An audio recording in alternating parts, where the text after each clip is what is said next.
एक तरफ मुज़ाकरात और दूसरी तरफ जंग। ये सूरत हाल चल रही है यूक्रेन और रशिया के माबैन।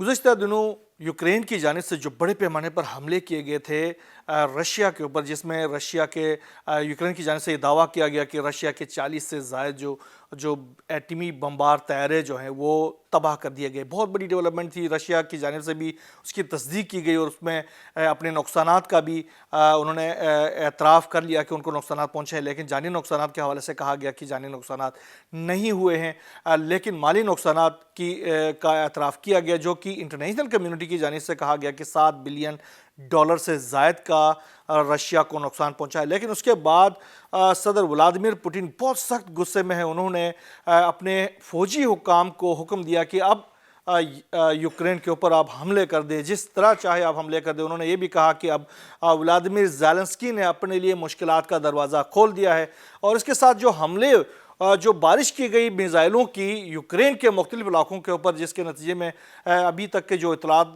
मिली है उसमें 12 यूक्रेन की जो फोर्सेस है वो हलाक हो चुके हैं और 60 से ज़ायद ज़ख्मी हो चुके हैं। इसके साथ साथ व्लादिमीर पुतिन ने जो सबसे ख़तरनाक मिज़ाइल है ऑर्शनिक मिज़ाइल, जो कि न्यूक्लियर कैपेबिलिटी का हामिल है, उसको भी लॉन्चिंग पैड में तैयार रखने का हुक्म दे दिया है अपने फोर्सेस को। कुछ ज़राए तो ये कह रहे हैं कि ऑर्शनिक मिज़ाइल दागा गया है, लेकिन जो हमने जो तस्दीक की तो उसमें ये इत्तलात आ रही हैं कि ऑर्शनिक मिज़ाइल जो है वो बिल्कुल रेडी टू फायर हालत में है, जो कि किसी भी वक्त रशिया की जानिब से यूक्रेन के ऊपर फायर किया जा सकता है और इसके नतीजे में आपको पता है बहुत ज़्यादा नुकसानात हो सकते हैं।